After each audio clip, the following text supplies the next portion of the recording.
Hello, मेरा नाम आशुतोष निराला है और मैं आप लोगों को फिजिक्स पढ़ाने वाला हूं।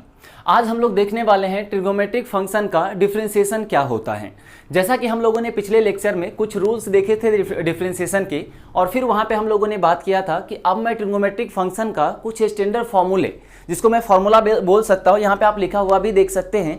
यानी आज इस लेक्चर में मैं ट्रिग्नोमेट्रिक फंक्शन के कुछ स्टैंडर्ड डिफरेंशिएशन के फॉर्मूले देखने वाला हूँ कि किसी ट्रिग्नोमेट्रिक फंक्शन का डिफरेंशिएशन क्या होता है। क्योंकि जब तक हमें ये याद नहीं होगा तब तक हम ट्रिग्नोमेट्रिक फंक्शन का डिफरेंशिएशन नहीं कर सकते। इसीलिए आज का लेक्चर बहुत ही ज़्यादा इंपॉर्टेंट होने वाला है। तो आप हर एक चीज़ को ध्यान से देखें और जो मैं बोल रहा हूँ याद करना है, मतलब याद करना है। जहाँ समझाने वाला होगा मैं आपको खुद ही समझा दूंगा, और जो याद करने के लिए बोल रहा हूँ उसमें कुछ लॉजिक भी बता रहा हूँ कि आपको कैसे याद रखना है। तो लॉजिक के साथ साथ फाइनली आपको उसे याद कर लेना चाहिए। जैसे डिफरेंशिएशन का कुछ रूल थे जो कि हमें याद होना ही चाहिए, और आज के लेक्चर में जो कि ट्रिग्नोमेट्रिक फंक्शन का डिफरेंशिएशन क्या होता है उसको मैं देखने वाला हूं। ये तो आपको याद होना ही चाहिए। समझ में आया? क्योंकि जब तक आपको ये याद नहीं होगा तब तक आप डिफरेंशिएशन नहीं कर पाएंगे, चाहे आपको रूल याद ही क्यों ना हो। रूल तो बस आपको बताएगा कि ऐसे ऐसे डिफरेंशिएट करना है। लेकिन अगर मान लीजिए सपोज कीजिए 10x है, अब 10x का डिफरेंशिएशन कैसे करना है ये आपको रूल बताएगा, लेकिन 10x का डिफरेंशिएशन होता क्या है ये तो आपको याद ही रखना पड़ेगा, जो कि आज के लेक्चर में हम देखने वाले हैं। इसलिए हर एक चीज को आप अच्छे से जो याद करने वाला है उसको आप याद कर ले, ताकि आपका डिफरेंशिएशन और होल फिजिक्स जो अब स्टार्ट हुआ है चलना, ये आपका बहुत तगड़े तरीके से चलता रहे। समझ में आया कि नहीं? तो चलिए सबसे पहले हम स्टार्ट करते हैं। यहाँ पे हमने कुछ लिखा है डेरिवेटिव और ट्रिग्नोमेट्रिक फंक्शन। तो देखिए यहाँ डेरिवेटिव जो लिखा है, डेरिवेटिव का मतलब भी डिफरेंशिएशन ही होता है। तो ये देख के आपको घबराना नहीं है, डेरिवेटिव मतलब डिफरेंशिएशन। यानी लिखा है हमने डिफरेंशिएशन ऑफ ट्रिग्नोमेट्रिक फंक्शन क्या होता है। अब हमने पहले लेक्चर में ट्रिग्नोमेट्रिक फंक्शन के बारे में देखा हुआ था। अगर आपने नहीं देखा है तो वो लेक्चर भी आप देख सकते हैं, उसमें हमने हर एक चीज को अच्छे तरीके से समझा था। तो हम लोगों ने जानते हैं कि ट्रिग्नोमेट्रिक फंक्शन कौन कौन से होते हैं, जहां पे हमने 6 देखे थे, sine theta, cos theta, tan theta और इसी तरह से सेक, कोसेक, ये भी था। यानी 6 ट्रिग्नोमेट्रिक फंक्शन के बारे में हम लोगों ने देखा था। आज उसी 6 ट्रिग्नोमेट्रिक फंक्शन का हम लोग डिफरेंशिएशन देखने वाले हैं, जो कि आपको याद रखना पड़ेगा। तो चलिए सबसे पहले हम देखते हैं कि साइन एक्स जो हमने पढ़ा था, साइन एक्स का डिफरेंशिएशन क्या होता है। तो यहां देखिए साइन एक्स का डिफरेंशिएशन मैं एक्स के रिस्पेक्ट में कर रहा हूं। अब देखिए यहां पे आप अगर तो आपने टी के रिस्पेक्ट में किया तो फिर ये नहीं आएगा, फिर क्या आएगा आपको अच्छे तरीके से मालूम है। तो देखिए यहाँ साइन एक्स का तो कॉस एक्स हो गया, लेकिन यहाँ एक्स का भी तो हुआ होगा ना, तो यहाँ पे एक्स के रिस्पेक्ट में हो रहा है। तो यहाँ एक्स का जब हुआ होगा तो D x upon D x बना होगा, जो कि कैंसिल हो गया होगा और केवल कॉस एक्स बचा है। लेकिन सपोज कीजिए यहाँ अगर टी के रिस्पेक्ट में होता तो अभी साइन एक्स का कॉस एक्स होता है, लेकिन हमें फाइनली किसका डिफरेंशिएशन करना होता है? एक्स का, जो वेरिएबल होता है। यानी हमें एक्स का डिफरेंशिएशन करना है। तो जब टी के रिस्पेक्ट में कीजिएगा तो यहाँ D x upon D T यहाँ भी आएगा, जो कैंसिल नहीं होगा। समझ में आया? तो इसीलिए ये भी ध्यान रखें, यहाँ जो साइन एक्स लिखा है हमने उसको एक्स के रिस्पेक्ट में इसका डिफरेंशिएशन क्या होगा? तो कॉस एक्स। तो आप सिंपल अभी उतना रिस्पेक्ट वाला मत ध्यान दीजिए, वो इंपॉर्टेंट तो होता है, लेकिन ठीक है, आपको बेसिक अगर मालूम होगा क्या होता है साइन एक्स का डिफरेंशिएशन तो वो आप लॉजिक लगा लीजिएगा। तो देखिए यहाँ पे साइन एक्स का डिफरेंशिएशन हमने क्या लिखा है? कॉस एक्स, जो कि आपको याद रखना है। उसी तरह से यहाँ कॉस एक्स का डिफरेंशिएशन होता है माइनस साइन एक्स। ये बात समझ में आया? यानी साइन एक्स का कॉस एक्स और कॉस एक्स का माइनस साइन एक्स। अब देखिए यहाँ पे प्लस माइनस का थोड़ा सा कंफ्यूजन जरूर हो जाता है कि यार ये तो हमें मालूम रहता है कि साइन का कॉस होता है, कॉस का साइन होता है, लेकिन ये भुला जाते हैं कहाँ माइनस कहाँ प्लस होता है। तो इस चीज को समझने के लिए बहुत ही अच्छे तरीके से मैं आपको समझाने वाला हूँ इस चीज को, और एक ट्रिक भी देने वाला हूँ। आप उससे आसानी से समझ सकते हैं कि किस में माइनस आएगा और किस में माइनस नहीं आएगा। तो आप उसका टेंशन करना बंद कर दीजिए, बस थोड़ा सा भी जो मैं बोल रहा हूँ उसको बस समझने की कोशिश कीजिए। तो देखिए यहाँ साइन एक्स को आपको क्या याद रखना है? कॉस एक्स होता है। उसी तरह से कॉस एक्स का डिफरेंशिएशन क्या होता है? Minus of sine x. फिर आगे बढ़े तो यहाँ टेन एक्स है, टेन एक्स का डिफरेंशिएशन क्या होता है? तो सेक स्क्वायर एक्स। आपको ये याद रखना पड़ेगा, इसमें कुछ भी लॉजिकल समझाने वाला नहीं है, जो है अभी मैं समझा देता हूँ, जो कि यहाँ पे प्लस कहाँ होगा माइनस कहाँ होगा वो समझाने वाला है। तो पहले जो आपको ये सब तो याद रखना ही पड़ेगा, प्लस माइनस का कंफ्यूजन मैं अभी दूर कर देता हूं। तो यहाँ देखिए टेन एक्स है, इसका डिफरेंशिएशन क्या होगा? Sec square x. उसी तरह से अगर कॉट एक्स है तो इसका डिफरेंशिएशन होगा minus of cosec square x. अब देखिए यहाँ पे माइनस नहीं, यहाँ पे माइनस आ गया, तो अभी ये कंफ्यूजन दूर हो जाएगा। बस आप इतना ध्यान रखिए कि कॉट एक्स जो है इसका डिफरेंशिएशन हमने क्या लिखा है? Minus of cosec square x. समझ में आया? फिर जरा ध्यान दीजिए यहाँ पे सेक एक्स है। अब सेक एक्स का डिफरेंशिएशन क्या होता है? Sec x into tan x. अब देखिए यहाँ सेक एक्स अभी हमने देखा था, जो 10 था वो 10 का डिफरेंशिएशन सेक स्क्वायर एक्स था। यानी 10 जो है वो सेक वाले फंक्शन में जा रहा है, इसीलिए यहाँ जो सेक एक्स है इसका डिफरेंशिएशन के साथ साथ सेक इंटू 10 आ रहा है। उसी तरह से यहाँ देखिए जो कॉट है वो किस में जा रहा है, कोसेक वाले फंक्शन में। तो यहाँ आप देख सकते हैं जो कोसेक एक्स है उसका डिफरेंशिएशन हमने लिखा है minus of cosec x into cot x, क्योंकि आप यहाँ से रिलेट कर सकते हैं कि कॉट जा रहा था कोसेक में, इसीलिए कोसेक जो है वो कोसेक के साथ साथ कॉट भी आ रहा है। समझ में आया कि नहीं? यानी यहाँ पे डिफरेंशिएशन में आप देख सकते हैं कि 10 सेक के साथ रिलेशन रख रहा है और कॉट जो है वो कोसेक के साथ रिलेशन रख रहा है। तो ये सारी चीजें आपको याद रखना पड़ेगा कि साइन एक्स का डिफरेंशिएशन कॉस एक्स होता है, cos x का differentiation minus of sine x होता है। उसी तरह से आप देख सकते हैं tan x का डिफरेंशिएशन sec स्क्वायर x होता है। उसी तरह से फिर आगे बढ़िए, cot x का differentiation minus cosec square x होता है और फिर sec x का differentiation sec x into tan x होता है और फाइनली cosec x का डिफरेंशिएशन क्या होता है, तो minus of cosec x into cot x। समझ में आया? तो देखिए अभी तक जो भी हमने ट्रिग्नोमेट्रिक फंक्शन का 6 के 6 का जो डिफरेंशिएशन लिखा है ये आपको फाइनली याद होना चाहिए। अब जो सबसे बड़ा कंफ्यूजन है वो ये है कि कहाँ पे प्लस कहाँ पे माइनस आएगा। हमें फंक्शन तो याद है सर, बस हमें कंफ्यूजन इस बात को लेके हो जाता है कि हमें किस में माइनस लिखना है किस में प्लस लिखना है। तो बस 1 मिनट ध्यान दीजिए, आपको ये अच्छे तरीके से क्लियर हो जाएगा। तो आप जरा ध्यान से देखिए, आपको एक चीज कॉमन दिखाई देगा कि जिसमें भी माइनस है वो फंक्शन सी से स्टार्ट हो रहा है। देखिए ये भी सी से स्टार्ट हो रहा है, यहाँ भी माइनस है। यहाँ देखिए ये भी सी से स्टार्ट हो रहा है, यहाँ भी माइनस है। क्या आपको चीजें दिखाई दे रही है? यानी यहाँ पे जरा ध्यान दीजिए, तो सी से स्टार्ट होने वाला जो भी फंक्शन है उसके डिफरेंशिएशन में माइनस आया है। क्या ये चीज क्लियर है? तो अब यहाँ पे क्या सी से स्टार्ट हो रहा है, इसका लॉजिक क्या है? तो देखिए हमने ये ट्रिक तो बना लिया, जो सी से स्टार्ट हो रहा है यानी सी वाला जो भी फंक्शन है उसका डिफरेंशिएशन में माइनस आ रहा है। अब क्या आ रहा है ये तो आपको याद ही रखना पड़ेगा कि cot x का cosec स्क्वायर x होगा। अब इसमें माइनस होगा कि नहीं, तो cot x जो होता है वो c से स्टार्ट होता है, मतलब माइनस होगा। यानी c से स्टार्ट होने वाले जितने सारे फंक्शन है सभी के डिफरेंशिएशन में माइनस आता है। ये तो चलिए समझने वाली बात हो गई, जो हमारा काम निकाल देगा आराम से, लॉजिक जो कंफ्यूजन था उसको दूर कर देता है। लेकिन यहां अगर मैं आपको लॉजिक की तरफ ले चलूं कि आखिर ऐसा क्यों हो रहा है, तो देखिए यहाँ पे अब जब आप मैथ में पढ़ेंगे, अगर मैथ वाले स्टूडेंट हो गए, नहीं है तो चलिए अभी मैं बता देता हूँ, उससे काम अपना हो जाएगा। यानी आप ऐसा कह सकते हैं, देखिए ये साइन एक्स जो होता है ना वो इंक्रीजिंग फंक्शन होता है। इंक्रीजिंग फंक्शन के बारे में आइडिया है क्या? चलिए मैं बेसिक मतलब बता देता हूँ। एक होता है इंक्रीजिंग फंक्शन, एक होता है डिक्रीजिंग फंक्शन। तो जैसा कि नाम से आप क्लियर देख सकते हैं, इंक्रीजिंग का मतलब क्या होता है, इंक्रीज होना, डिक्रीजिंग का मतलब डिक्रीज होना। तो वैसा फंक्शन जिसमें एक्स की वैल्यू बढ़ाने से फंक्शन की वैल्यू बढ़े। जैसे देखिए ये साइन एक्स है, तो आपको साइन एक्स में आपको 0 डिग्री 30 डिग्री 45 सबको याद होगा। तो आपने देखा होगा साइन 0 डिग्री 0 होता है, साइन 45 1/√2 होता है, साइन 90 1 होता है। यानी 0 से जब 90 डिग्री एंगल की तरफ बढ़ते हैं तो वहां वैल्यू 0 से 1 की तरफ जाता है, मतलब इंक्रीज होता है। यानी साइन एक्स जो होता है उसमें एक्स को बढ़ाइएगा तो यहाँ साइन एक्स की वैल्यू बढ़ेगा। इसका मतलब ये हुआ कि साइन एक्स जो है वो इंक्रीजिंग फंक्शन है, कि एक्स की वैल्यू बढ़ाने से साइन एक्स की वैल्यू बढ़ रही है, मतलब इंक्रीजिंग है, इंक्रीज हो रही है। समझ में आया कि नहीं? उसी तरह से आपको अगर cos x का अगर वो टेबल याद हो, मैंने दिया भी था वीडियो में, अगर आपने उसको याद किया होगा तो ये अच्छे से समझ पाइएगा। मैंने स्टार्टिंग में भी बोला था हर एक चीज को आपको समझ के और जो याद करने वाला है उसको आपको याद भी रखना चाहिए ताकि आगे प्रॉब्लम ना हो। तो देखिए यहाँ पे cos x है, आपने अगर याद किया होगा तो cos 0 डिग्री कितना होता था, 1। उसी तरह से बढ़ते चले जाए तो cos 90 0 हो जाता था। यानी cos x में क्या हो रहा है, आप x को जब बढ़ाइएगा तो यहाँ cos x की वैल्यू कम हो रही है। इसका मतलब क्या हुआ, ये cos x जो है वो डिक्रीजिंग फंक्शन है। समझ में आया? इंक्रीजिंग डिक्रीजिंग का मतलब क्या होता है, यानी x को बढ़ाने से अगर फंक्शन बढ़े तो इसको हम बोलेंगे इंक्रीजिंग फंक्शन। अगर x की वैल्यू बढ़ाने से अगर ये cos x की वैल्यू घट रही है, जो कि घटती है, तो हम इसको बोलेंगे डिक्रीजिंग फंक्शन। तो अब इसको मैं जनरलाइज कर रहा हूं, यानी जितने सारे फंक्शन जो कि c से स्टार्ट हो रहा है वो सारे के सारे फंक्शन डिक्रीजिंग फंक्शन होता है। क्लियर हुआ? यानी पहला पॉइंट हमने क्या समझा, जो भी फंक्शन c से स्टार्ट हो रहा है उसके डिफरेंशिएशन में माइनस आ रहा है। यहां तक क्लियर है? दूसरा हमने समझा कि यहाँ पे जो भी c से स्टार्ट होने वाले फंक्शन है वो डिक्रीजिंग फंक्शन है। अब आपके माइंड में ये आ रहा होगा, सर आपने डिक्रीजिंग इंक्रीजिंग क्यों समझा रहे हो, आप तो यहाँ पे डिफरेंशिएशन समझाने वाले हो ना। तो बिल्कुल आपका कहना सही है, मैं वहीं पे आ रहा हूँ।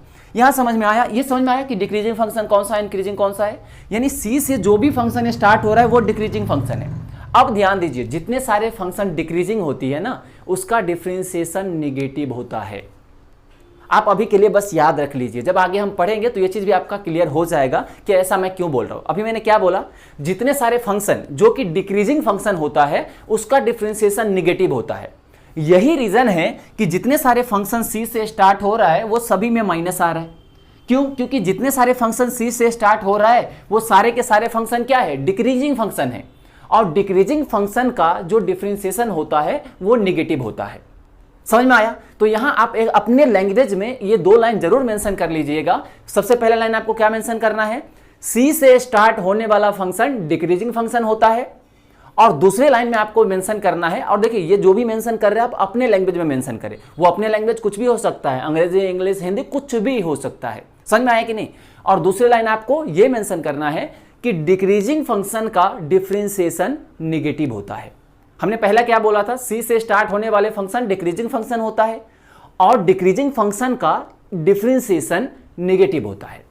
तो यही कारण है कि जो भी फंक्शन सी से स्टार्ट हो रहा है उसके साथ माइनस आ रहा है, क्योंकि सी से स्टार्ट होने वाले फंक्शन डिक्रीजिंग फंक्शन होगा और उसका डिफरेंशिएशन जो होता है डिक्रीजिंग फंक्शन का वो नेगेटिव होता है, इसलिए सब जगह नेगेटिव आ रहा है। क्या आपको क्लियर हुआ? तो अब इतना अगर आपको समझ में आ गया होगा तो आपको ये अब याद करने में काफी आसानी होगी। यानी आपको अब केवल वैल्यू पे फोकस करना है, साइन अब आपको नहीं देखना, क्योंकि जहां भी सी वाला फंक्शन है उसमें नेगेटिव लिखना है। क्या क्लियर हुआ कि नहीं हुआ? तो ये मस्त तरीका होता है आपको याद करने में, मतलब 50% जो डाउट होता है उसको तो क्लियर कर ही देता है, बाकी 50% आपको रटना पड़ेगा, उससे आप नहीं भाग सकते। समझ में आया कि नहीं? उसके लिए कोई शॉर्टकट नहीं है, वो आपको रटना पड़ेगा। तो आप इसको रट लीजिएगा क्योंकि ये काफी इंपॉर्टेंट है, हमेशा यूज होने वाला फंक्शन है। अब चलिए ये तो 6 की बात हो गई। अगर मैं कुछ अलग, इससे अलग कुछ फंक्शन की बात करूं जो कि इससे भी ज्यादा कहीं यूज होने वाला है, यानी यहां पे आपको ये 3 दिख रहा होगा, तो 3 में ये जो बाद का 2 है ना, यानी सेकंड और थर्ड पॉइंट, ये सबसे ज्यादा इंपॉर्टेंट है। यानी हमें मैक्सिमम टाइम पे जो देखने को मिलता है वो 2 और 3 वाले फंक्शन देखने को मिलता है। हमने फर्स्ट इसलिए लिखा है ताकि आपको सेकंड वाला समझ में आ जाए। ठीक है, तो अब देखिए यहाँ पे अगर मैंने सम इंपॉर्टेंट पॉइंट में बात करूं तो इसको भी आपको रटना है। यहाँ जितने सारे हमने फंक्शन लिखे हैं और उसके डिफरेंशिएशन लिखे हैं सब आपको याद होनी चाहिए। यानी सारे हैं वैसे टर्म्स जो हमें याद होता है और याद होनी भी चाहिए, तभी डिफरेंशिएशन का कोई सा भी रूल हम लगा सकते हैं। वरना हमें रूल मालूम तो होगा बट हम फिर भी डिफरेंशिएट नहीं कर पाएंगे जब तक हमें यह नहीं मालूम होगा। इसलिए आप इसको अच्छे से रट लीजिएगा। चलिए इसको समझते हैं। यहाँ देखिए log x है और बेस a है। log फंक्शन भी हम लोगों ने पढ़ा हुआ था अच्छे से। तो यहाँ देखिए log x बेस a है, इसका डिफरेंशिएशन क्या होता है? तो 1/x ln a। अब देखिए आपको ln के बारे में मैंने समझाया था, ये समझाइए। अगर मैंने वहां पे बताया था कि ln x का मतलब क्या है, तो ln x का मतलब होता है log x बेस में e, यानी जहां पे a लिखा हुआ है अगर मैं वहां पे e लिख दूं तो इस वाले फंक्शन को ही ln x बोलते हैं। तो यहां ध्यान दीजिए, यहां log x बेस a अगर है, मान लीजिए बेस में e नहीं है, e के अलावा a है, कुछ भी हो सकता है a, मतलब e नहीं है, क्योंकि e अगर हो जाता तो फिर इसको मैं ln x बोल देता हूं जो कि ये है। तो यहां सपोज कीजिए log x बेस a है तो इसका डिफरेंशिएशन क्या होगा? 1/x ln a। अब ln a हमने लिखा है, मतलब यहां log के बेस में e रहा होगा। समझ में आया? तो ये आपको याद रखना है। फिर दूसरा फंक्शन क्या है? ln x आपको रट लेना है। ln x का डिफरेंशिएशन 1/x होता है। ठीक है, अब 1/x कैसे लिखा? तो देखिए ये log टाइप का ही तो है, बस यहाँ log के बेस में e होगा तो ऐसे ही बनेगा 1/x ln a। अब ln a के जगह यहाँ पे क्या होगा? e होगा, तो यहाँ ln e रखिएगा। तो ये बताइए ln e जो होगा वो क्या बन जाएगा? log e, और बेस में भी e है, और जब दोनों जगह सेम होता है तो इसकी वैल्यू 1 नहीं होती है, मतलब इस वाले में इसकी वैल्यू 1 हो गई, इसलिए 1/x केवल बचेगा। तो इतना आपको दिमाग नहीं लगाना है, वो तो समझाना तो मैंने समझा दिया। बस आपको रट लेना है कि log x बेस a का डिफरेंशिएशन 1/x ln a होता है, ln x का डिफरेंशिएशन 1/x होता है, और फिर थर्ड पॉइंट में e के पावर x का डिफरेंशिएशन e के पावर x ही होता है, इसमें कोई चेंजेस नहीं होगा। समझ में आया? तो यहां जितने सारे हमने अभी डिफरेंशिएशन लिखा है आप इसको अच्छे से नोट कर लीजिए, जितना अच्छे से आप नोट कर सकते हैं, और उसके बाद इसको आप उतने अच्छे से याद करिए जितना अच्छे से आप याद कर सकते हैं, क्योंकि इसके बगैर अपन डिफरेंशिएशन में बहुत कुछ नहीं कर पाएंगे। इसलिए ये मस्ट है कि आपको याद होना ही चाहिए। ठीक है, तो आप इसको अच्छे से पहले आप एक बार नोट करिए, उसके बाद इसके बेस्ड हम बहुत सारे अभी एग्जाम्पल देखने वाले हैं, तो वहां आपको खुद ही पता चल जाएगा कि मैं इसको इतना इंपॉर्टेंट क्यों बोल रहा हूं। ठीक है, तो आप इसको नोट करिए, अभी मैं एग्जाम्पल देखने वाले हूं। अब चलिए हम लोग देखने वाले हैं कि ट्रिग्नोमेट्रिक फंक्शन से रिलेटेड जो भी डिफरेंशिएशन होता है उसको हम कैसे सोल्व करते हैं। तो चलिए एग्जांपल की हेल्प से समझते हैं। तो अगर एग्जांपल नंबर 1 की अगर हम बात करें तो आपको एक फंक्शन दे रखा है जो कि y = 3 sin x + 4x² दे रखा है, और हमें फाइंड करना है कि dy/dx कितना होगा। यानी हमें इसको क्या करना है, इस फंक्शन को डिफरेंशिएट करना है, किसके रिस्पेक्ट में? x के रिस्पेक्ट में। तो जरा ध्यान दीजिएगा, यहाँ पे मैं फाइंड कर रहा हूँ dy/dx। अब dy/dx को हमने क्या बताया था? d/dx जो होता है इसका मतलब डिफरेंशिएट करना है, किसको? तो y को। अब ये तो समझ में आएगा अभी तक। तो डी अपॉन डी एक्स में लिखता हूं और y की जगह हम क्या लिखने वाले हैं, जो भी दे रखा है वो हम यहां पे लिख देंगे। यानी यहां पे बन जाएगा 3 sin x plus 4x square. क्या ये बात आपको समझ में आया? अब ये बताइए, हमने देखा था, हमने प्रॉपर्टी नंबर कुछ पढ़ा था जहां आपको याद होगा कि हमने दो फंक्शन को अगर मैं सम करूं तो इसको मैं इंडिविजुअल अलग अलग डिफरेंशिएट करके फिर ऐड कर सकता हूं कि नहीं। आप यहां से डायरेक्ट भी कर सकते हैं कि एक बार ये जो होगा इसको डिफरेंशिएट करेगा, फिर प्लस करके फिर ये एक बार इसको डिफरेंशिएट करेगा। लेकिन चलिए मैं इसको अभी सेपरेट करके समझा देता हूं कि आपको कैसे डिफरेंशिएट करना है। तो डी अपॉन डी एक्स बनेगा और यहां पे आपको क्या बनता हुआ दिखाई देगा, 3 sin x। क्या ये बात आपको समझ में आया? ये रहा पहला फंक्शन का। फिर यहाँ प्लस है तो प्लस के साथ, ये भी हम लोगों ने रूल में पढ़ा था कि हम इस तरह से सेपरेट कर सकते हैं अगर दो फंक्शन को ऐड या सब्ट्रैक्ट किया गया है। समझ में आया? तो यहाँ से डी अपॉन डी एक्स और यहाँ जो बना वो 4x स्क्वायर बन गया। अब मैं दोनों फंक्शन को इंडिविजुअल इस तरह से डिफरेंशिएट किया जा सकता है। तो अब बताइए यहाँ पे क्या लिखा है, 3 इंटू साइन एक्स, और यहां बताइए ये 3 क्या है, ये कांस्टेंट है, और sin x क्या है, एक फंक्शन है। तो हमने ये भी एक रूल पढ़ा था कि अगर कोई कांस्टेंट अगर किसी फंक्शन के मल्टीप्लिकेशन में रहेगा तो उस कांस्टेंट को एज इट इज मैं बाहर निकाल सकता हूं, डिफरेंशिएशन में उसका कुछ भी नहीं होने वाला, वो सीधा बाहर आ जाएगा। लेकिन अगर केवल सिंगल कांस्टेंट होगा तो उसका डिफरेंशिएशन 0 होगा। लेकिन ध्यान दीजिए यहाँ पे 3 जो कांस्टेंट है वो sin x के साथ है, इसलिए इसका 0 नहीं होगा, वो एज इट इज बाहर निकल जाएगा। तो मैं 3 को क्या कर रहा हूं, एज इट इज कुछ नहीं होगा इसके साथ, ये एज इट इज रहेगा। डिफरेंशिएशन केवल किसका होगा, sin x का। और अभी याद होगा, अभी अभी हमने लिखा था कि ट्रिग्नोमेट्रिक फंक्शन में कि sin x का डिफरेंशिएशन क्या होता है, तो cos x होता है। तो यहाँ पे आपको सिंपली क्या करना है, cos x लिख देना है। क्या ये बात आपको समझ में आया? अब देखिए ये बात बताइए, अगर आपको ये याद नहीं होता कि sin x का cos x होता है तो आप हर एक चीज जानते हुए भी क्या आगे आप बढ़ पाते, नहीं बढ़ पाते। इसलिए मैं बोल रहा हूं कि ट्रिग्नोमेट्रिक फंक्शन यानी जो भी हमने अभी देखा था स्टैंडर्ड रिजल्ट, वो सब आपको याद होना चाहिए। तो चलिए इसका sin x का हमने cos x कर दिया, मतलब इसका डिफरेंशिएशन हो चुका है। उसके बाद प्लस, अब हमें इसका डिफरेंशिएशन करना है। तो फिर वही बात की एक 4 जो है वो कांस्टेंट है जो कि एक फंक्शन के मल्टीप्लीकेशन में है, तो जब मल्टीप्लाई में है तो उसमें कुछ चेंजेस नहीं होगा, वो 4 एज इट इज रहेगा। लेकिन यहाँ पे जो एक्स स्क्वायर है फिर उसका डिफरेंशिएशन हो जाएगा।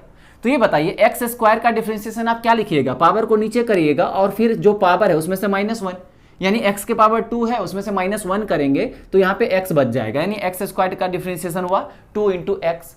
अब चलिए इसको थोड़ा सा अच्छे से लिख देते हैं। तो यहाँ पे बना 3 cos x और उसके बाद प्लस 4 इंटू 2 8 इंटू एक्स, यानी यहाँ जो आंसर आया dy बाई डी एक्स का वो 3 cos x अपॉन 8x आ गया। ठीक है, तो आप इस तरह से इसको डिफरेंशिएट कर सकते हैं। बस यहाँ समझने वाली बात यही है कि जो ट्रिग्नोमेट्रिक फंक्शन का डिफरेंशिएशन होता है वो हमें याद होना चाहिए। ठीक है, बाकी हमने तो रूल पढ़ा ही था, उसी चीज को मैं यहाँ पे अप्लाई कर दिया। चलिए अब एग्जांपल नंबर 2 देखते हैं, इसमें कोई डाउट तो अब नहीं होना चाहिए, है ना। तो चलिए इसमें हम फाइंड करने हैं, इसमें भी हमें क्या फाइंड करना है कि dy बाई डी एक्स बताओ और हमें y दे रखा है। तो चलिए सबसे पहले y की जगह हम y को पुट कर देते हैं और फिर आगे सोचते हैं कि हमें क्या करना चाहिए। ये देखिए y की वैल्यू हमें दे रखा है 10x plus x divided by sec x, हमें यही तो दे रखा है। अब जरा ध्यान से देखिएगा, ये फंक्शन देख के आपको क्या लग रहा है कि दो फंक्शन है जिसको डिवाइड किया गया है। क्या यहां तक आपको क्लियर है? यहां आप सिंपल देख सकते हैं, ऊपर लिखा है 10x प्लस x और नीचे लिखा है sec x, यानी दो फंक्शन को डिवाइड किया गया है। और हमने कल ही यानी पिछले लेक्चर में ही पढ़ा था कि जब दो फंक्शन को हम डिवाइड करते हैं तो उसका डिफरेंशिएशन हम कोशिएंट रूल से करते हैं, और उसको हम बहुत ही अच्छे तरीके से समझा था। अगर आपने नहीं देखा होगा तो इससे जस्ट पहले वाले वीडियो जरूर देखिएगा, क्योंकि वहां प्रोडक्ट रूल और कोशिएंट रूल जो कि बहुत इंपॉर्टेंट होता है उसको हम लोगों ने समझा था। ठीक है, तो यहाँ पे कौन सा रूल लगेगा अगर आपने देखा होगा तो एक झटके में पहचान जाइएगा। यहाँ दो चीज डिवाइड हो रही है, दो फंक्शन, मुझे यहाँ कोशिएंट रूल लगाना है। और कोशिएंट रूल में हम सिंपली क्या करते थे, आपको अच्छे से याद होगा कि जो ऊपर वाला फंक्शन है यानी जो हम जिसको पहले पढ़ रहे हैं, ये बताइए हम डी अपॉन डी एक्स पहले 10x प्लस एक्स पढ़ेंगे कि नहीं। तो जो ऊपर वाला फंक्शन है पहले इसको डिफरेंशिएट करेंगे तो ये एज इट इज रहेगा। यानी यहाँ पे कंसेप्ट हमने सिंपल क्या देखा था कि जो दो फंक्शन है उस दोनों फंक्शन को हमें बारी बारी से डिफरेंशिएट करना है। जब मैं एक को डिफरेंशिएट करूंगा तो दूसरा रुका रहेगा, फिर मैं दूसरे को डिफरेंशिएट करूंगा तो पहला रुका रहेगा, यानी 1 बाय 1 मुझे दोनों को डिफरेंशिएट करना है। तो सबसे पहले डिफरेंशिएट किसको करना है, तो जो फंक्शन ऊपर रहेगा पहले उसको डिफरेंशिएट करना है। तो ध्यान दीजिए ये ऊपर वाला एक फंक्शन, नीचे वाला एक फंक्शन, तो जब ऊपर वाला पहले डिफरेंशिएट करिएगा तो नीचे वाला एज इट इज रहेगा कि नहीं, कोशिएंट रूल में यही तो पढ़ा था। तो ये नीचे वाला क्या रहेगा, एज इट इज रहेगा, क्योंकि पहले जो डिफरेंशिएशन होता है वो ऊपर वाले फंक्शन का होता है। तो यहाँ पे हमने सेक एक्स को एज इट इज रखा, लेकिन यहाँ पे डिफरेंशिएशन हमें किसका करना पड़ेगा, तो यहाँ करना पड़ेगा 10x प्लस 2 का डिफरेंशिएशन करना पड़ेगा। क्या ये बात समझ में आया? उसके बाद यहाँ कोशिएंट रूल में माइनस होता था तो हमने माइनस लगा दिया। अब ध्यान दीजिए, जिसका डिफरेंशिएशन हो गया अब वो एज इट इज रहेगा, और जिसका नहीं हुआ है उसका अब डिफरेंशिएशन होगा। तो इसका हो गया, मतलब ये अब क्या करना है, आपको एज इट इज लिखना है 10x + 2। अब डिफरेंशिएशन करना किसका है, तो d/dx आपको करना होगा sec x का। क्या ये बात आपको समझ में आया? ये तो हमने ऊपर वाले क्वांटिटी लिखा, इसका होल डिवाइडेड बाय क्या लिखा था हम लोगों ने, जो नीचे रहेगा उसका स्क्वायर से आपको डिवाइड करना है, यानी sec x का होल स्क्वायर से डिवाइड करना है। क्या ये चीज आपको समझ में आया? तो ये सारा कोसेंट रूल है, इसमें अगर आपको डाउट आ रहा है इसका मतलब आपने कोसेंट रूल को अच्छे से नहीं समझा था, वो एक बार अच्छे से और फिर समझ लीजिए कि कैसे क्या कर रहे थे। यानी बारी बारी से दोनों को डिफरेंशिएट करना है, जो कि हम इस तरह से करते हैं। अब बताइए, थोड़ा सा डिफरेंशिएट कर लेते हैं। यहाँ पे ये sec x है, तो ये sec x तो एज इट इज रहेगा। यहाँ बताइए, ये 10x + 2 का हमें डिफरेंशिएशन करना है x के रिस्पेक्ट में। तो मैं इसको अब सेपरेट नहीं कर रहा हूं, मैं सीधा ऐसा समझिए कि d/dx है जो इससे मल्टीप्लाई हो रहा है, ये एक बार इससे मल्टीप्लाई होगा, फिर प्लस होकर एक बार इससे मल्टीप्लाई होगा, और ये d/dx जिसके साथ भी मल्टीप्लाई होगा उसको डिफरेंशिएट करेगा, क्योंकि d/dx का मतलब ही होता है डिफरेंशिएशन। समझ में आया?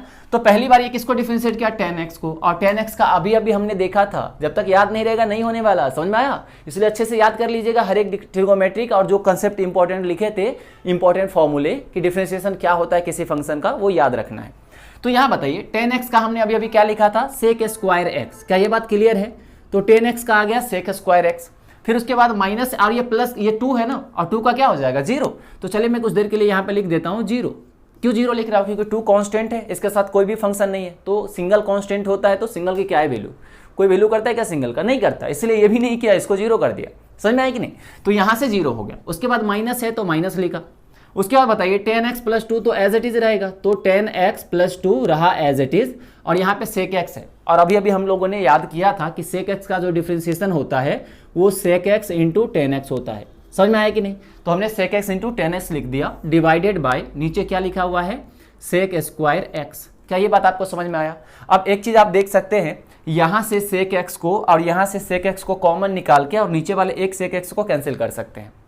यहाँ तक क्लियर है कि नहीं? अब इसको आप सिंप्लीफाई कर सकते हैं ना, आराम से कर सकते हैं। यहाँ देखिए sec square x minus 10x + 2 × 10x बचा, नीचे बचा sec x। अब जो भी इसको सिंप्लीफाई करके, हमारे पास जगह थोड़ा कम है ना, इसलिए आप कर लीजिएगा।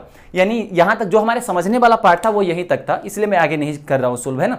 तो आप यहाँ अगर सिंप्लीफाई कर सकते हैं, यानी यहाँ जो सबसे इंपॉर्टेंट पार्ट था समझने वाला, वो तो ये वाला पार्ट था जो कि कोसेंट रूल का है, और उसके बाद ये वाला पार्ट है जो हमें समझना है कि हम कैसे 1 बाय 1 करके सबको डिफरेंशिएट करेंगे और किसका डिफरेंशिएशन क्या होने वाला है। क्या यहाँ तक आपको क्लियर है? तो आप ये दोनों एग्जाम्पल को अच्छे से नोट करिए और ध्यान से देखिए कि आपका डाउट कहाँ है, इसको आप सिंप्लीफाई कर लीजिएगा। आप कर सकते हैं ना, क्योंकि 9th-10th में इस तरह का हम लोगों ने बहुत सारे फंक्शन को सिंप्लीफाई किए रहते हैं, तो इसमें दिक्कत नहीं होगा। तो आप अच्छे से इसको नोट करिए, उसके बाद हम और भी एग्जाम्पल देखते हैं ताकि और भी अच्छा हमारा कंसेप्ट होता चला जाए। ठीक है, तो पहले इसको नोट कर लीजिए। अब चलिए हम लोग नेक्स्ट एग्जाम्पल की तरफ बढ़ते हैं और देखते हैं कि हम किस तरह से आगे जो भी हम लोगों ने रूल और कंसेप्ट सीखा है उसको किस तरह से अप्लाई करना है। ठीक है, तो ध्यान से बस आप देखते चले जाइएगा। तो मैं तो कहूँगा पहले आप क्या करिए, जो भी क्वेश्चन अभी लिखा है आप उसको खुद से सोल्व कर लीजिए, वीडियो को आप यहाँ पे रोक दीजिए और उसके बाद हर एक एग्जाम्पल को खुद से सोल्व कीजिए।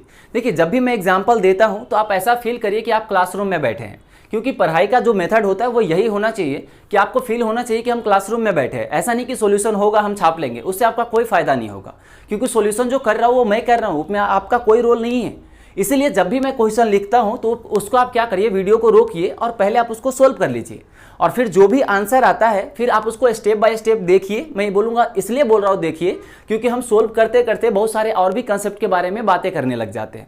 इसीलिए आप वीडियो का तो देखिए ही देखिए, लेकिन जो भी आप पहले आंसर निकाल लीजिए, ताकि आप लास्ट में ये देख सके कि मेरा आंसर सही आया या नहीं आया। समझ में आया कि नहीं? अगर सही आया है तो बहुत अच्छी बात है, अगर नहीं आया तो फिर ये ढूंढने की कोशिश करिए कि आखिर हमारा मिस्टेक हुआ कहाँ पे, तभी जाके आपको एक्चुअल पता चलेगा कि हमें कितना समझ में आ रहा है। समझ में आया कि नहीं? तो पहले आप वीडियो को रोक करके इस दोनों क्वेश्चन को सोल्व करिए, फिर मैं यहाँ पे अभी सोल्व कर रहा हूँ, फिर आप आंसर को मैच करके स्टेप बाय स्टेप फिर से देख लीजिएगा, ताकि आपको समझ में आ जाए कि हम कैसे कैसे कैसे अप्रोच कर रहे हैं, कंसेप्ट को यहाँ पे लगा रहे हैं। ठीक है, तो चलिए इसको हम सोल्व करते हैं। तो y = हमें दे रखा है कि x² × 10x एक फंक्शन है, और हमें जो फाइंड करना है वो dy/dx फाइंड करना है। समझ में आया? तो ये बताओ, dy/dx करना है मतलब y का हमें x के रिस्पेक्ट में क्या करना है, डिफरेंशिएट करना है। तो मैं लिख देता हूँ यहाँ पे y जो भी दे रखा है x² × 10x, ये हमें दे रखा है। अब हमें इसको डिफरेंशिएट करना है। ये बताइए, इसको देख करके आपको क्या लग रहा है? ये जो हमने लिखा है ये दो फंक्शन है कि नहीं? एक है x², एक है 10x। देखिए हम लोग जो जितने सारे ट्रिग्नोमेट्रिक रेशियो लिखे थे ना, सारे क्या है, ट्रिग्नोमेट्रिक फंक्शन ही तो है। Sine x, cos x, x x, ये क्या था, सभी का सभी क्या था, ट्रिग्नोमेट्रिक फंक्शन था। तो ये जो हमने लिखा है ये tan x क्या है, एक ट्रिग्नोमेट्रिक फंक्शन यानी फंक्शन है। और ये जो एक्स स्क्वायर है ये भी एक फंक्शन है। यानी ये दोनों को देख के आपको सिंपल ये तो माइंड में लग ही गया होगा कि यहाँ पे दो फंक्शन मल्टीप्लाई हो रहे हैं। और हमने वहां पे रूल में पढ़ा हुआ है कि जब दो फंक्शन मल्टीप्लाई होगा तो वहां पे हम कौन सा रूल लगाते हैं, तो प्रोडक्ट रूल लगाते हैं, क्योंकि नाम से ही क्लियर है। जब डिवाइड होता है तो कोशिएंट रूल, जो कि अभी अभी लगाया था एग्जांपल नंबर 2 में। और जब दो फंक्शन जब मल्टीप्लाई होता है तो उसमें हम लगाते हैं प्रोडक्ट रूल। क्या ये बात क्लियर है? तो यहाँ पे एक्स स्क्वायर और tan x जो है वो मल्टीप्लाई हो रहा है, इसका मतलब यहाँ पे हमें प्रोडक्ट रूल लगाना है। और प्रोडक्ट रूल में भी हमने आपको बहुत अच्छे तरीके से इससे पहले वाले वीडियो में समझाया था, तो मैं फिर बोल रहा हूँ, अगर आपने नहीं देखा है तो वो जरूर देख लीजिएगा। तो चलिए इसको लगाते हैं यहाँ पे। अब देखिए इसको क्या होता है, प्रोडक्ट रूल जैसे अभी कोशिएंट रूल समझाया था उसी तरह से यहाँ भी कंसेप्ट होता है कि यहाँ दो फंक्शन है, हमें बारी बारी से क्या करना है, दोनों फंक्शन को डिफरेंशिएट करना है। लेकिन एक साथ में दोनों को डिफरेंशिएट नहीं कर सकता, इसलिए बारी बारी डिफरेंशिएट करना है। तो यहाँ पे रूल क्या था, जब एक फंक्शन का डिफरेंशिएशन होगा तो दूसरा एज इट इज रहेगा, फिर प्लस, क्योंकि जो प्रोडक्ट रूल में हमने प्लस लिखा था, फिर जिसका डिफरेंशिएशन हो गया है वो एज इट इज रहेगा और जिसका नहीं हुआ है उसका डिफरेंशिएशन होगा। तो ध्यान दीजिए, पहले किसका डिफरेंशिएशन, तो इसमें किसी का भी कर सकते हैं, लेकिन फिर भी जो पहले आ रहा है पहले आप उसको डिफरेंशिएट कर दीजिए और बाकी को एज इट इज रखिए। तो देखिए एक्स स्क्वायर पहला आ रहा है तो मैं क्या कर रहा हूँ, एक्स स्क्वायर को पहले डिफरेंशिएट कर रहा हूँ, तो ये tan x जो है वो एज इट इज रहेगा। तो मैं सबसे पहले tan x को एज इट इज लिख देता हूँ और यहाँ डिफरेंशिएशन मुझे किसका करना है, पहले स्टेप में एक्स स्क्वायर का, तो यहाँ पे ये लिख दिया। उसके बाद प्लस, अब देखिए यहाँ tan x का डिफरेंशिएशन नहीं हुआ है, एक्स स्क्वायर का हो गया है, तो जिसका हो गया है वो अब एज इट इज रहेगा और जिसका नहीं हुआ है उसका डिफरेंशिएशन होगा, यानी d/dx मुझे अब कब किसका करना पड़ेगा, tan x का। क्या ये बात आपको क्लियर है? प्रोडक्ट रूल में यही होता था कि 1 बाय 1 दोनों को डिफरेंशिएट करो, जब एक को डिफरेंशिएट कर रहे तो दूसरे वाला एज इट इज रहेगा, फिर प्लस जिसका डिफरेंशिएशन हो गया वो अब एज इट इज रहेगा, जिसका नहीं हुआ उसका होगा।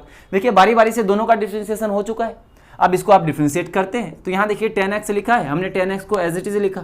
अब ये बताइए एक्स स्क्वायर का डिफरेंशिएशन क्या होगा? अब तक तो आप आसानी से बता सकते हैं, नीचे इसको क्या -1 क्या पावर में से, यानी 2x, समझ में आया। फिर प्लस यहाँ पे x square as it is रहेगा और यहाँ tan x है, और अभी अभी हमने लिखा था tan x का जो डिफरेंशिएशन होता है वो sec स्क्वायर x होता है। क्लियर है?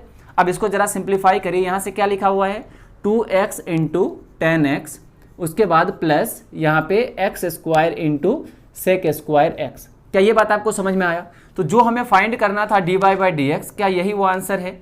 ठीक है, तो इसमें कोई डाउट तो होना नहीं चाहिए, पिछले जैसा ही है, बस यहाँ पे हमें कुछ स्टैंडर्ड हमें डिफरेंशिएशन पहले से याद होना चाहिए, बस इतना सा नया हमें देखने को मिल रहा है। ठीक है, अब चलिए इसी के बेसिस पे हम दूसरा ये 4th एग्जाम्पल भी देखते हैं। क्या आपने जो सोल्व किया था क्या यही आंसर आपका आया था? अगर यही आंसर आया था इसका मतलब ये है कि आपने जो अभी तक सीखा है बहुत अच्छे ट्रैक पे आप चल रहे हैं, बस ऐसे ही चलते रहिए। अगर नहीं आया है इसका मतलब ये नहीं कि आपने नहीं सीखा है, हो सकता है बीच में कहीं मिस्टेक हुआ होगा, इसलिए आप उस चीज को देखिए और उसको फाइंड आउट करने की कोशिश करिए। अब चलिए हम लोग नेक्स्ट एग्जांपल की तरफ बढ़ते हैं और जो भी बचा खुचा कंसेप्ट बच गया होगा, समझना रह गया होगा, उसको भी अच्छे तरीके से समझ लेते हैं। तो देखिए यहाँ पे आपको दिया गया है कि कोई फंक्शन है y = x × ln x, then हमें फाइंड करना है कि dy/dx कितना होगा। यानी इस फंक्शन को मुझे सिंपली क्या करना है, डिफरेंशिएट करना है, यानी मुझे dy/dx का फाइंड करना है। इसका मतलब क्या होता है, ये d/dx का मतलब डिफरेंशिएशन करना है x के रिस्पेक्ट में, किसका, y का। तो सिंपली y के जगह जो भी आपको y क्वेश्चन में दे रखा है उसको क्या करना है, रख देना है और फिर उसको डिफरेंशिएट करना है सिंपली। अब देखिए यहाँ पे हमने ln x का भी डिफरेंशिएशन लिखा था। क्या होता है ln x का डिफरेंशिएशन, 1/x। अगर मैं e⁻x का बोलूँ तो उसका e⁻x ही होता है, समझ में आया? तो ये चीज़ आपको याद होना चाहिए, ये एक स्टैंडर्ड है जो हमें याद होता है। अब चलिए इसको डिफरेंशिएट करते हैं। तो ये बताइए, यहाँ पे ये देख के तो आप सिंपली बता सकते हैं कि यहाँ दो फंक्शन है, एक तो x है, एक ln x है, जो कि दो अलग अलग फंक्शन है, समझ में आया? तो ये अगर दो अलग अलग फंक्शन है x और ln x जो कि एक दूसरे के मल्टीप्लाई में है, समझ में आया? और जब दो फंक्शन आपस में मल्टीप्लाई होता है तो वहां पे हम प्रोडक्ट रूल लगाते हैं कि नहीं, जैसा कि अभी हमने इसमें लगाया था।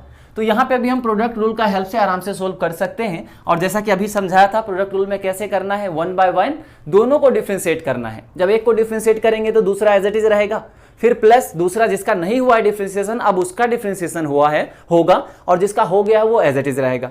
तो चलिए यहाँ पे हम फटाफट समझ लेते हैं। ये पहला फंक्शन को मैं पहली बार डिफरेंशिएट कर रहा हूँ, इसका मतलब जो दूसरा फंक्शन है वो एज इट इज रहेगा।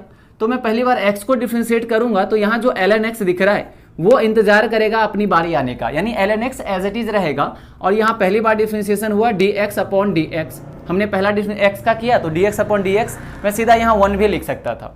क्यों? क्योंकि x का डिफ्रेंसिएशन 1 होता है। तो चलिए यहाँ पे लिखा प्लस, क्योंकि ये प्रोडक्ट रूल में प्लस आता था। अब x का डिफ्रेंसिएशन हो चुका है तो अब x एज इट इज रहेगा, और किसका डिफ्रेंसिएशन होगा? ln x का, क्योंकि यहाँ अभी तक इसका नहीं हुआ है, जबकि हमें दोनों को बारी बारी से डिफ्रेंशिएट करना होता है। तो चलिए यहाँ पे इसको भी डिफ्रेंशिएट कर ही देते हैं। तो d अपॉन dx, और यहाँ पे आपको क्या लिखना है? ln x। क्या ये चीज समझ में आया? अब चलिए इसको हम अब डिफरेंशिएट करते हैं। तो ये तो सिंपली हमने बताया था कि सिंपली कट कर सकते हैं, 1 हो गया x का डिफरेंशिएशन x के रिस्पेक्ट में। तो यहाँ पे सिंपली बचेगा ln x और प्लस यहाँ पे तो x एज इट इज रहेगा ही रहेगा, और यहाँ ln x है, और ln x का डिफरेंशिएशन हमने अभी अभी देखा था क्या होता है? 1/x। ये आपको याद रखना पड़ेगा। तो यहाँ से ये x से x कैंसिल, यानी यहाँ से जो फाइनल आंसर आया dy/dx वो कितना निकल के आया? तो यहाँ से ln x और यहाँ से क्या बनेगा? 1, यानी ln x प्लस 1, ये फाइनल आंसर हो जाएगा। क्या ये बात आपको समझ में आया? तो यहाँ पे हमने देखा कि जो ट्रिग्नोमेट्रिक फंक्शन होता है और जो कुछ स्टैंडर्ड फंक्शन जैसा कि log x या ln x या e के पावर x, ये सब जितने सारे हमने फंक्शन लिखा था, ये सारे हमें जो भी इसका डिफरेंशिएशन होता है वो हमें याद ही होना चाहिए, तभी हम जा करके कोई रूल लगा सकते हैं। वरना रूल तो हमें मालूम होगा क्या करना है प्रोडक्ट में और कोशिएंट रूल में, लेकिन हमें फंक्शन का डिफरेंशिएशन होता क्या है यही नहीं मालूम है, तो फिर करेंगे कैसे? इसीलिए हमें वो तो याद होना ही चाहिए। तो अभी तक आपको ये तो समझ में आ ही गया होगा कि हमें वो कितना इंपॉर्टेंट है याद करना, तो उसको आप अच्छे से याद कर लीजिएगा। उसके बाद ये सब चीज़ें आसानी से आपसे भी सोल्व होने लग जाएगा। समझ में आया कि नहीं? वैसे ये सारी चीज़ें अभी तक तो सोल्व होने लग गया होगा, लेकिन ठीक है, और धीरे धीरे जब आप याद अच्छे से कर लेंगे तो और स्पीड में सोल्व करने लग जाएंगे। ठीक है, तो आप इसको अच्छे से एक बार नोट कर लीजिए, उसके बाद हम बढ़ते हैं आगे की तरफ। अब चलिए हम लोग देखते हैं कुछ इंपॉर्टेंट पॉइंट के बारे में, और फिर उस इंपॉर्टेंट पॉइंट को यूज करते हुए कुछ एग्जाम्पल भी सोल्व करते हैं। ठीक है, तो यहाँ पे देखिए हमने कुछ इंपॉर्टेंट पॉइंट लिखे हैं जिसको हमें याद रखना पड़ेगा। देखिए हमने यहाँ पे स्पेशली इसको अलग से इसलिए लिखा है क्योंकि हमें जो याद होता है, जो भी ट्रिग्नोमेट्रिक फंक्शन हम जानते हैं, उसका जो हमें वैल्यू याद होता है वो 0 डिग्री, 30 डिग्री, 45 डिग्री, इस तरह से 60, 90, इस तरह के एंगल पे हमें मालूम होता है।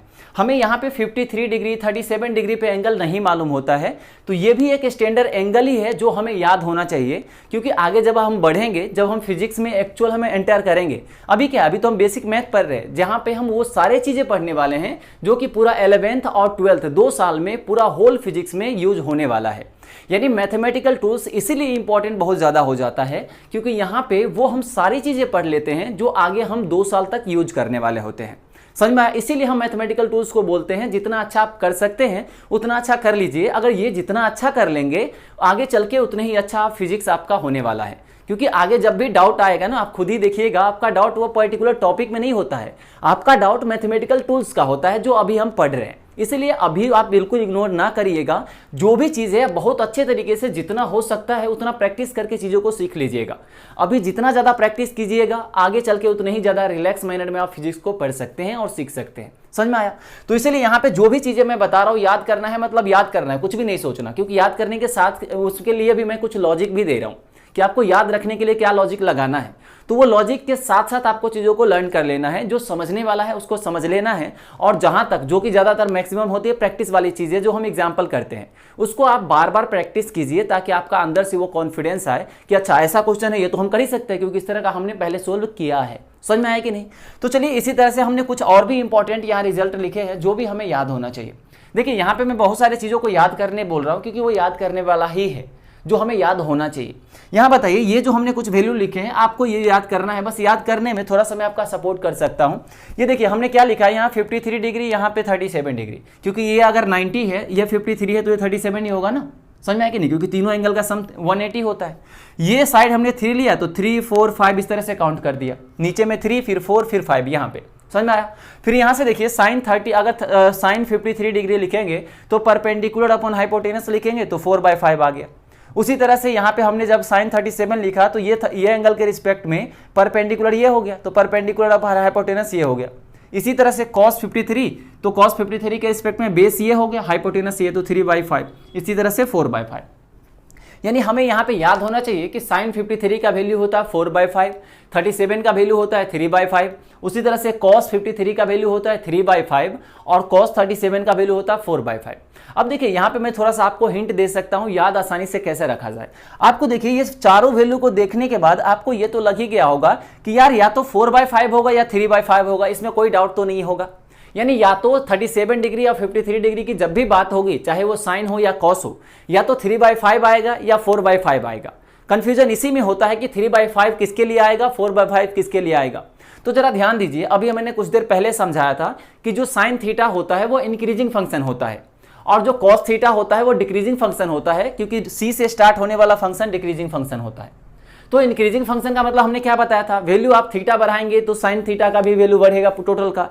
तो यहाँ जरा ध्यान दीजिए, ये इंक्रीजिंग फंक्शन है, इसका मतलब थीटा बढ़ाएंगे तो वैल्यू बढ़ेगा और हमें मालूम है या तो 3/5 होगा या 4/5 होगा।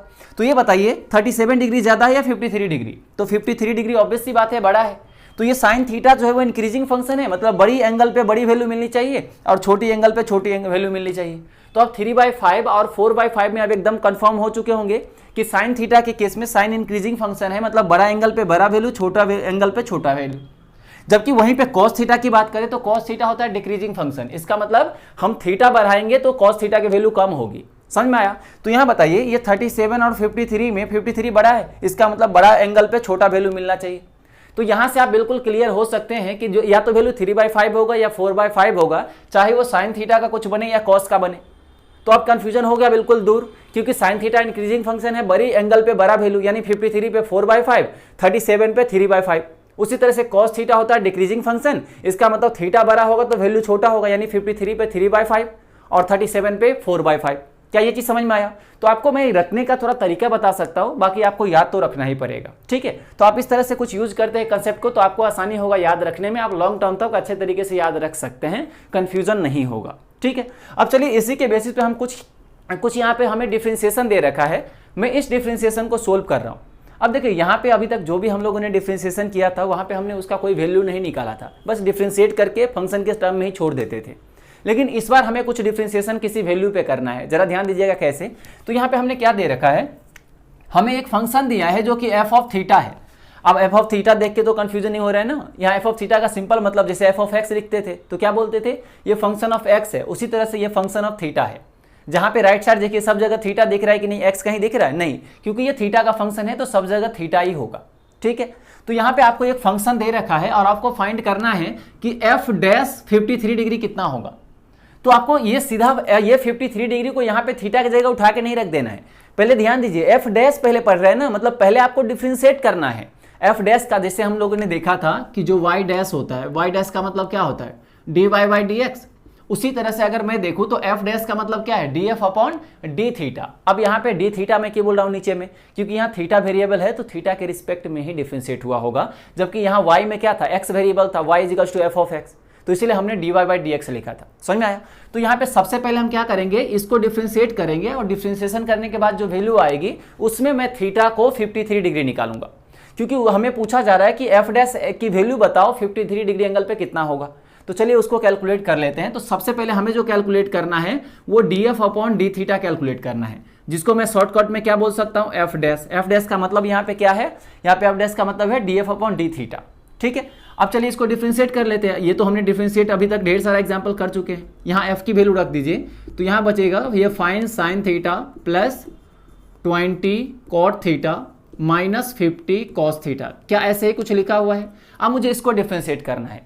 अब देखिए ये डिफरेंशिएशन बहुत ही आसान है, लेकिन ये तब आसान है जब आपको ट्रिग्नोमेट्रिक फंक्शन का डिफरेंशिएशन याद होगा, क्योंकि यहाँ सारा का सारा वही फंक्शन है। जब तक हमें ट्रिग्नोमेट्रिक फंक्शन का याद ही नहीं होगा तब तक हम इसको कैसे करेंगे। है तो आसान, लेकिन वो उसके लिए जिसको याद है, इसलिए आपको याद करना ही पड़ेगा। ठीक है, आप भाग नहीं सकते उससे। तो चलिए इसको डिफरेंशिएट करते हैं। तो एक अब देखिए d अपॉन डी थीटा है। अब सिंपली अब इसको मैं सबको सेपरेट नहीं कर रहा हूँ, एक साथ यही डिफरेंशिएट कर देता हूँ। यानी सिंपली ऐसे मैं समझ लेता हूँ कि d अपॉन डी थीटा जो है वो सभी के मल्टीप्लाई में है, तो ये जिसके साथ मल्टीप्लाई में जाएगा उसको डिफरेंशिएट करेगा। फिर देखिए प्लस के साथ फिर ये इसके साथ मल्टीप्लाई होगा, मतलब इसको डिफरेंशिएट करेगा, और फिर माइनस के साथ ये फिर इसके साथ मल्टीप्लाई होगा, जैसे सिंपल मल्टीप्लिकेशन होता है, फिर इसको डिफरेंशिएट करेगा। तो देखिए सबसे पहले डिफरेंशिएशन इसका कर रहे हैं, तो जरा ध्यान दीजिएगा, यहाँ 5 क्या है, कांस्टेंट है, और ये साइन थीटा वेरिएबल है। तो कांस्टेंट जब वेरिएबल के कोफिशिएंट मल्टीप्लाई में होता है तो इसको एज इट इज बाहर निकाल सकते हैं। तो यहाँ से 5 तो एज इट इज रहा, और यहाँ साइन थीटा का डिफरेंशिएशन क्या होता है, तो हमने अभी अभी पढ़ा था, ये साइन थीटा का कॉस थीटा होता है, तो हमने लिख दिया। फिर यहाँ प्लस है तो प्लस हो गया। अब ये किसको डिफरेंशिएट करेगा, इसको, क्योंकि ये तो हो गया। अब यहाँ पे 20 भी इसी तरह से देखिए कांस्टेंट है जो कि इसके मल्टीप्लीकेशन में है, तो ये 20 एज इट इज रहेगा। अब यहाँ पे कॉट थीटा है, और कॉट थीटा का डिफरेंशिएशन क्या होता है, तो सबसे पहले देखिए सी से स्टार्ट हो रहा है, मतलब माइनस तो आएगा, और कॉट थीटा का ये कोसेक स्क्वायर होता था, तो यहाँ पे माइनस तो होगा ही होगा, और साथ में क्या लिखेंगे, कोसेक स्क्वायर थीटा, जो कि हमने डिफरेंशिएशन में लिखा था। तो देखिए कितना आसानी हुआ, सी देखते ही हमें पता चला माइनस आना चाहिए, क्योंकि सी से स्टार्ट होने वाले फंक्शन डिक्रीजिंग होता है, और डिक्रीजिंग फंक्शन का डिफरेंशिएशन नेगेटिव होता है, इसीलिए समझ में आया। तो यहाँ पे इसका भी हो चुका है। अब क्या करेंगे, इसका डिफरेंशिएशन माइनस ये 50 तो एज इट इज रहेगा, क्योंकि ये कांस्टेंट है जो कि इस फंक्शन के मल्टीप्लीकेशन में है। यही अगर केवल 50 होता, कॉस थीटा नहीं होता, तो इसका डिफरेंशिएशन 0 हो जाता, क्योंकि ये सिंगल होता, और सिंगल का क्या ही वैल्यू, सब कोई वैल्यू नहीं करते, तो ये 0 हो जाता, समझ में आया। लेकिन इसके सपोर्ट के लिए फंक्शन है, तो जब फंक्शन के मल्टीप्लाई में कोई कांस्टेंट होता है तो उसको हम एज इट इज बाहर निकाल सकते हैं, ये हमने प्रॉपर्टी में पढ़ा था, ठीक है। तो यहाँ हमने 50 को एज इट इज रख दिया। कॉस का क्या होता है बताइए, तो कॉस में भी देखिए ये सी से स्टार्ट हो रहा है, मतलब माइनस तो आएगा, और कॉस का साइन होता है, इसका मतलब माइनस ऑफ साइन थीटा हो जाएगा। क्या यहाँ तक आपका डाउट क्लियर है? बिल्कुल, कोई डाउट तो होना नहीं चाहिए वैसे भी। तो चलिए अब इसको थोड़ा सा सिंप्लीफाई करते हैं। तो यहाँ पे बना 5 इंटू कॉस थीटा, उसके बाद ये माइनस प्लस माइनस होगा 20 कॉसेक स्क्वायर थीटा, और उसके बाद माइनस माइनस प्लस हो जाएगा 50 साइन थीटा। क्या ये बात आपको समझ में आया? क्या ये बात जमा आपको? बिल्कुल जमा होगा। अब बताइए ये जो हो गया वो क्या है, एफ डैश थीटा ही तो है, समझ में आया। अब हमें क्या कैलकुलेट करना है, एफ डैश 53 डिग्री हमें कैलकुलेट करना है, जो क्वेश्चन में पूछा गया है। मतलब थीटा की जगह हमें क्या रखना है, 53 डिग्री। तो जहां थीटा जहां जहां दिख रहा होगा सब जगह हमें 53 डिग्री अब रखना है, पहले नहीं रखना था। पहले डिफरेंशिएट करना है, फिर उसकी वैल्यू निकालनी है, ठीक है। तो यहाँ पे बताइए ये 5 एज इट इज लिखा, और कॉस थीटा की जगह हम क्या लिखेंगे, 53 डिग्री। तो अब समझ में आया हमने ये सारी वैल्यू क्यों लिखा था, क्योंकि ये सारी वैल्यू हमें यूज करना होता है, तो ये हमें याद ही होना चाहिए, ठीक है, जिसके लिए हमने थोड़ा बहुत ट्रिक भी बताया है।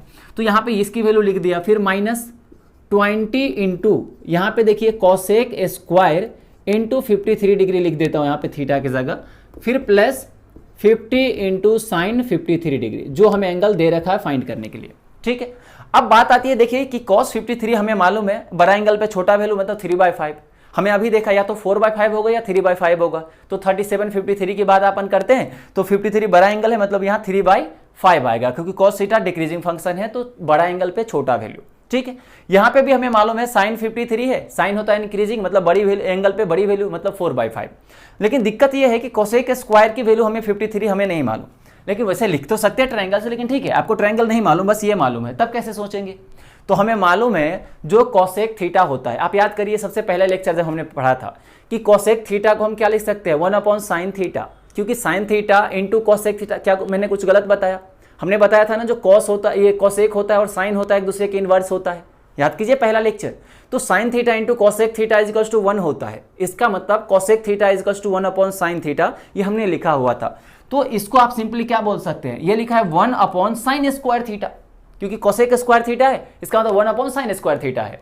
जरा ध्यान दीजिए, ये पीछे की चीजें हैं, शायद हो सकता है आप शायद भुला रहे हैं ना। यहाँ पे हम वहां पे क्या लिखे थे, sine theta into cosec theta is equals to 1। तो यहाँ से बताइए अगर मैं कोसेक थीटा लिखूंगा तो क्या 1/sin थीटा नहीं लिखूंगा? समझ में आया कि नहीं? तो यहाँ अगर दोनों तरफ इधर भी स्क्वायर करिएगा तो इधर भी तो स्क्वायर करना पड़ेगा, इसका मतलब कोसेक स्क्वायर थीटा जो होगा वो 1/sin स्क्वायर थीटा हो जाएगा। तो मैं उसी के हेल्प से यहाँ पे वैल्यू फाइंड कर लेता हूँ। तो जरा ध्यान दीजिए, ये 5 रहा इंटू, ये बताइए cos 53 डिग्री 3/5, तो यहाँ पे हमने लिखा 3/5। उसके बाद माइनस यहाँ 20 है तो मैं 20 को एज इट इज लिख देता हूँ। और ये बताइए ये कोसेक स्क्वायर 53 है, मतलब 1 क्या बन जाएगा, 1/sin स्क्वायर थीटा बनेगा, ये मतलब 1/sin स्क्वायर 53 बनेगा। तो मैं लिख देता हूँ 1/sin स्क्वायर 53, और sin 53 होता है 4/5, मतलब यहाँ पे क्या बनेगा 4/5 का होल स्क्वायर। होल स्क्वायर क्यों लिखा, क्योंकि sin 53 का 4/5 होगा, लेकिन यहाँ 1/sin स्क्वायर 53 बनेगा, इसलिए स्क्वायर हो गया।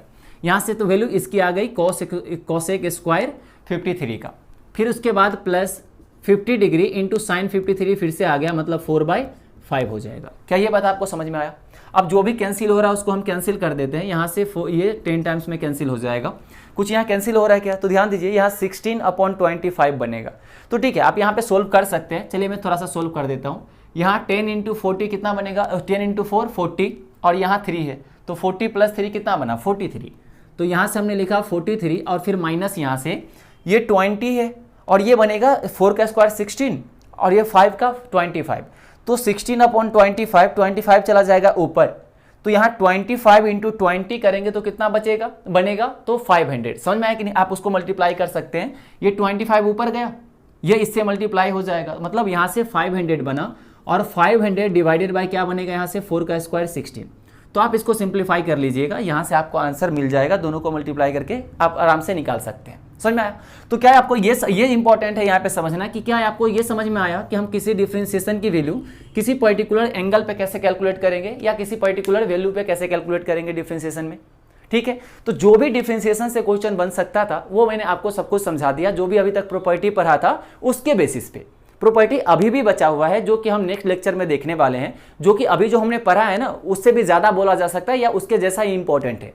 लेकिन आगे जो मैं प्रॉपर्टी देखने वाला हूं वहां थोड़ा समझने वाला है। वहां आप बिना, यहाँ पे हमने क्या देखा अभी तक कि एक फिक्स मेथड है कि हाँ ऐसा ऐसा करो हो जाएगा, लेकिन आगे का जो प्रॉपर्टी है वहां पे आपको मालूम होगा कि हाँ ऐसे ऐसे करेंगे, लेकिन वहां पे आपको फिर भी सोचना ही पड़ेगा कि कैसे क्या करना है। ठीक है, तो मैं बोल सकता हूं इसके रिलेटिवली कि आगे वाला जो प्रॉपर्टी है वो थोड़ा सोचने वाला है, यानी ज्यादा इंपॉर्टेंट है, क्योंकि वहां क्वेश्चन ज्यादा अच्छे बनेंगे।